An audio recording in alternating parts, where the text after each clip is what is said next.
What's up, soccer fans? Andrew McDevitt for NCAA Digital. The path to Louisville has been figured out. The field of 48 has been announced.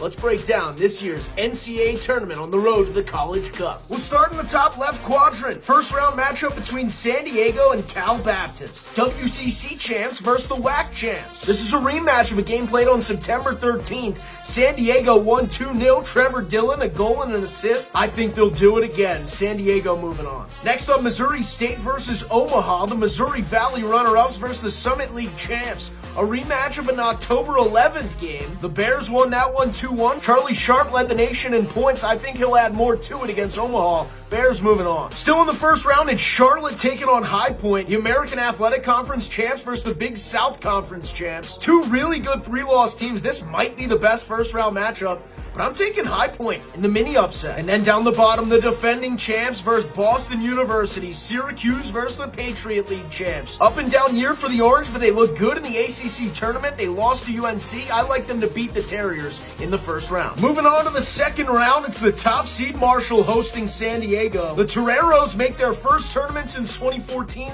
Get a W, but it ends in West Virginia. Matthew Bell, 30 points on the year for the Thundering Herd. Marshall moving on. 16 seed Stanford taking on Missouri State. The Cardinals smoked Georgetown early in the year to set the tone. They scored two incredible goals versus Cal to end their regular season. The Bears had L's in big moments versus Memphis and Western Michigan twice. I think Stanford moves on. Still in the second round, 9 seed Clemson taking on High Point. The ACC champs haven't lost since September 22nd. It was already a dub for the Panthers to make it to this point. Back-to-back tournament appearances for the first time in program history, and they get a first-round win, but they lose to the Tigers in round 2. 8 seed New Hampshire versus Syracuse. The Wildcats only had 2 L's all year to Bryant and Cornell. I think the Orange are just a little bit better. I'm not sure why, but I'm taking Syracuse to move on. Third round matchup, it's Marshall taking on Stanford. If any team has the composure to deal with Marshall's pressure, it might be the Cardinal, but I'm taking the Herd. 9 seed in this year's ACC champs taking on last year's ACC champs and the defending College Cup champs, Syracuse. But the run ends here for the Orange. 1 seed Marshall versus 9 seed Clemson. Impressive for the Tigers to make that run to an ACC championship, but I think the Sun Belt champs have clearly been the best team all year long. Give me Marshall. Let's head down to the bottom left quadrant. We'll start with Louisville taking on Dayton. The Flyers beat 3 of the top 4 A-10 teams en route to the title. Louisville went 2-1-1 in their last 4 games with wins over number 2 Notre Dame and a tie versus number 3 Wake Forest. I like the Cardinals to move on. Next up, the Vermont Catamounts versus Rider, the Metro Atlantic Athletic Conference champs. The Catamounts lost 3 of 4 to end the year. I like the Broncos in the upset and moving on. We've got Loyola Marymount taking on UC Irvine. Lions versus Anteaters. UC Irvine won 5 in a row to win the Big West. Loyola Marymount lost 3 of their last 5. Give me UC Irvine to move on. And last first round matchup on the left side, Pitt versus JMU. Both teams had gritty seasons in tough conferences. Pitt beat number 9 Wake and number 19 Denver. JMU beat number 1 UCF. I like the Panthers to move on to round 2. Second round, bottom left quadrant, it's 5 seed West Virginia hosting Louisville. Caldera and Sukata versus Barker John and Sander Road. Great conference tournament play from all 4. The goalies Svetnoff and Jackson Lee electric. This will be a great matchup, but I think West Virginia could have been one of the top 4 seeds. Give me the Mountaineers. Another Sun Belt Conference team, the 12 seed UCF hosting Rider. The Knights 10-3-2 in the Fun Belt, 0-2 to end the year, but I think they get right against Rider. The Bronx won 3 games last year and only lost 3 this year. Tip of the cap to Rider, but UCF moves through. Down the bottom, UCLA diehards are covering their eyes. They're hosting the Anteaters as a 13 seed. The Bruins finished their season strong with wins at Stanford and at San Diego State. I don't see the men's team also losing to the Anteaters. Give me UCLA. And down the bottom, the number 4 seed Georgetown hosting the Pitt Panthers. Georgetown lost in PKs the Big East Championship, but the Panthers were shut out in big games late in the year versus UNC, Duke, and Notre Dame. The Hoyas had 6 clean sheets since the start of October. Give me Georgetown. In the third round, a Sun Belt rematch, West Virginia versus UCF. They met in Orlando back in September, a 2-2 draw. Caldera scored for the Mountaineers. Dorado scored for the Knights. The Knights had 2 straight losses to end their year before the tournament to JMU and South Carolina. I like the Mountaineers. And the final third round matchup on the left side, UCLA versus Georgetown. The Hoyas haven't lost at home all year. Give me the boys from the Big East. Quarterfinal matchup down the bottom, 5 seed West Virginia versus 4 seed Georgetown.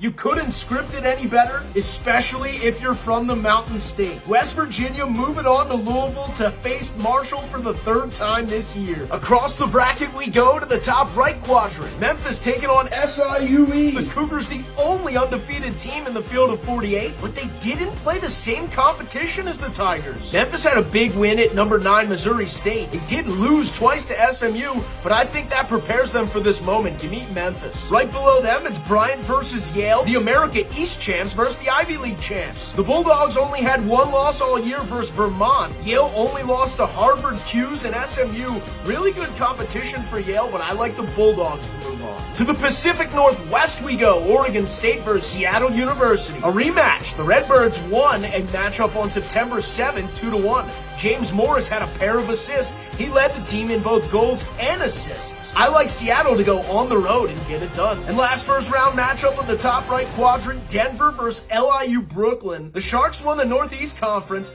The Pios have been rocked by injuries, but they did beat SMU this year in September. Give me Denver. Second round, the 3 seed North Carolina hosting Memphis. Coming off a run to the ACC title game, the Heels feel good and they beat the Tigers, who feel good about their first tournament win ever. 14 seed Hofstra versus Bryant. The Pride from Long Island won the Colonial Athletic Association Conference crown. A common opponent between these two teams, UNH. The Bulldogs beat and tied them.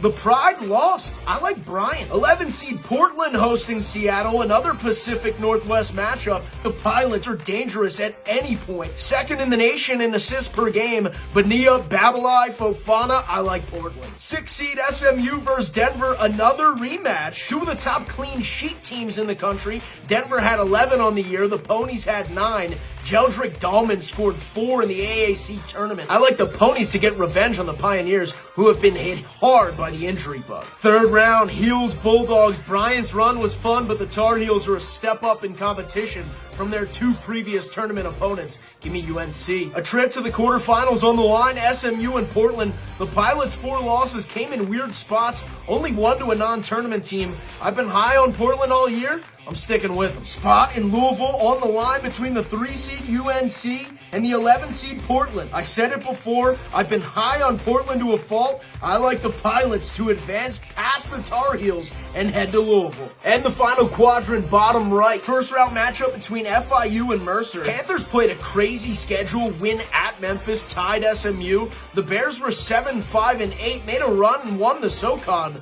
But I think they're happy to be here. FIU expected to be here. Give me the Panthers. Last year's runner-up, Indiana hosting Lipscomb. Up and down year, but the Hoosiers finished strong. Big Ten regular season champs and conference champs. On the other side, the Bison won their 3rd straight ASUN. Tyrese Spicer tied for 4th in the nation in goals. He's dangerous, but I like the Hoosiers. Next up, Western Michigan hosting Green Bay. The Broncos only lost 1 game all regular season back on August 24th at Vermont. They had a pair of wins versus Missouri State.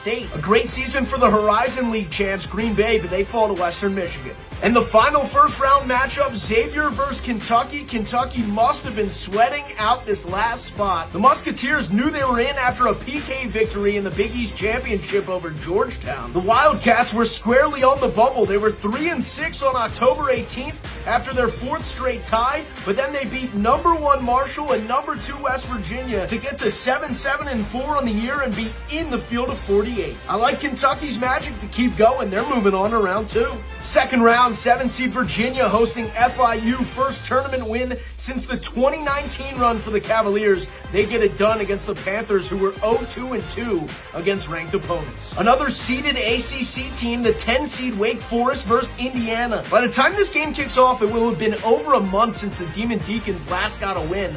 I really wanted to pick the Red Hot Hoosiers, but I'm sticking with Wake's consistency this season. 15 seed Duke versus Western Michigan. Charlie Sharp, 15 goals. Forster and Jago, 14 goals. Dylan Singh 14 goals, Olfer Bjornsson 10 goals. There will be no shortage of premium goal scorers in this matchup, but I like the fact that Duke's back line has faced this competition all season long. Give me the Blue Devils. Every seeded team in this bracket was from the ACC. The 2-seed Notre Dame hosting Kentucky. The magical run comes to a close. They got into their 6th straight tournament. Kudos to Johan Settergren for steadying the ship and getting the Wildcats in, but I like the Irish in this matchup. Third round, nothing but ACC teams left in this bracket. 7-seed Virginia hosting 10-seed Wake Forest. Unbelievably, they did not match up in the regular season. Demon Deacons back on track, upset over Virginia. Down the bottom, 2-seed Notre Dame versus 15-seed Duke, another rematch. Rare that I picked the loser of the previous one,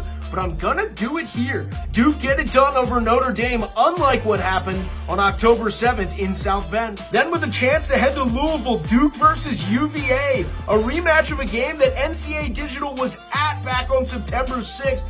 Duke won 2-0 at home. I like them to do it again. Blue Devils headed to Louisville. December 8th, Lynn Family Stadium, Marshall versus West Virginia for the 3rd time. The home team is 2-0 in these matchups. Neutral site, it could go either way. Give me Marshall. In the other semifinal, 11-seed Portland versus 15-seed Duke. The Pilots face quality competition all season long, but no team is big and as physical up top as the Blue Devils. I like a Jago and Bjornsson to get the job done and send Duke through to the final. And in the championship game, a battle for the College Cup, Marshall versus Duke, 1-seed versus 15. I like the Thundering Herd to add another star to the kit. Their 2nd College Cup this decade. The number 1 seed gets it done and goes all the way through in 2023 to claim the Men's College Cup.